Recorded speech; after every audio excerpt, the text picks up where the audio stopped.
for the folks who don't know you, who aren't aware, who aren't longtime OG Cripescast listeners, let's give them kind of the long story short of you, your work in the military, and your work with mental health and farming. The brief synopsis, if you will, to catch everyone up. Excellent. So as you can tell by my voice, I'm 23 years old. I've been farming for like 2 years. You don't look a day over 24, dude.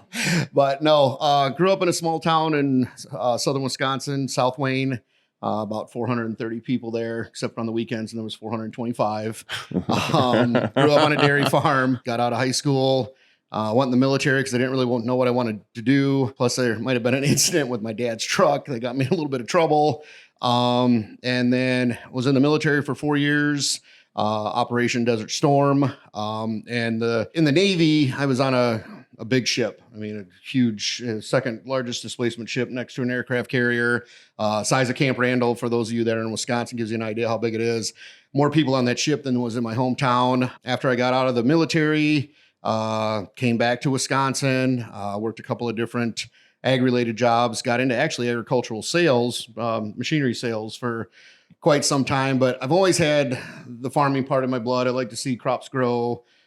Like to be out in tractors, having that huge machine at your fingertips and hands to, put seed in the ground blindly and have some faith and hope that, Mother Nature and the good Lord himself will come and give you some rain and stuff to nurture that and get it to grow. And then dairy farmed for a while with my now ex-wife, who I'm actually really good friends with.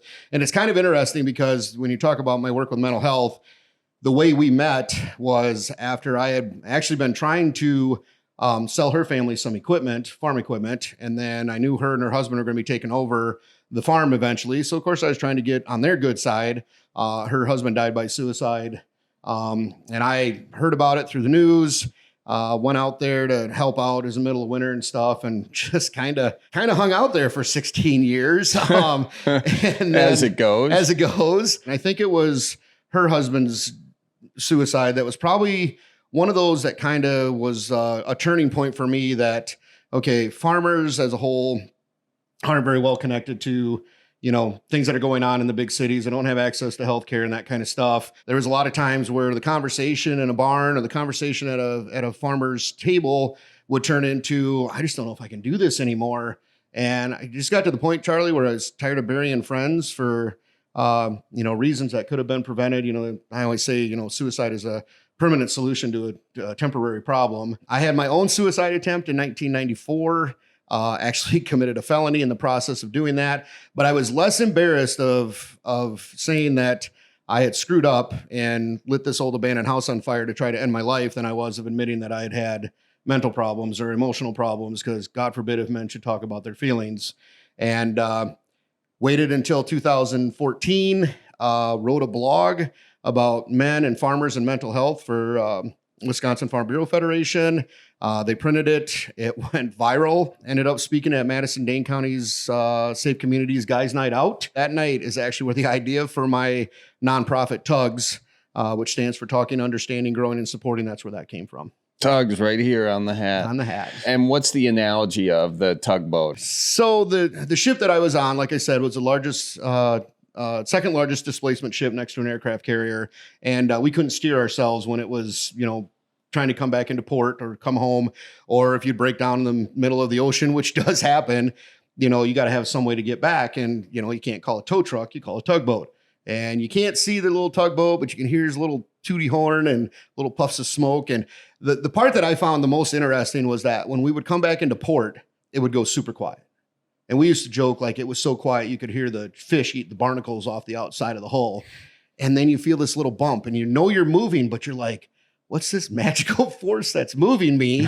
The whole thing of it was, Charlie, is you just had this sense of calm and peace. And I was thinking about that when I was giving my speech that night in Madison. And I was like, holy cow, why can't life be like this? Like, what if you're a big ship out in the middle of the ocean and you can't go anywhere, or you need to get home safe, or you just need to find that safe place? What if you could call a tugboat?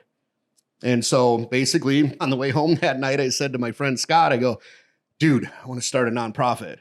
And he's like, well, you already farm. And I was like, no, like I want to do something that has less government regulation. And oh my God, have you ever filled out the paperwork for a nonprofit? Like the government's got their whole nose into that one. They're like, oh, don't worry about that farmer over there. This guy's trying to start a nonprofit.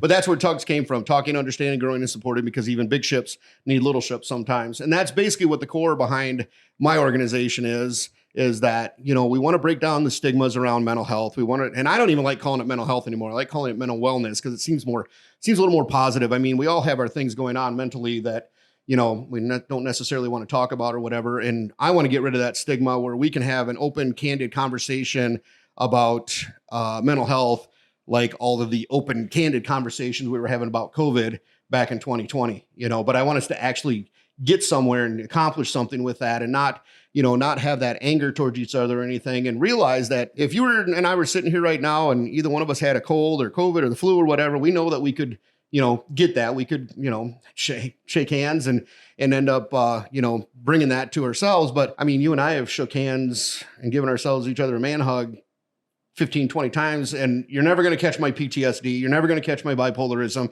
You're never going to catch my anxiety. You know, why is it though that you could run into somebody in the store, almost a complete stranger, and, you know, they say, oh, I've been fighting a cold for 3 weeks. And I'm like, I have a cure for that. But by the way, here's a hug, and not even think twice about it. But somebody says, oh, I've got post-traumatic stress, or I've got anxiety, or I've got bipolarism. You're like, oh, dude, don't touch me. I don't want that crap. You know? Yeah. So and it's one of those, like, that's one of those misconceptions out there. It's a stigma. It's a very bad stigma. Yes. So roll out the barrel and get the band brewing. Life's got you down, just keep her moving.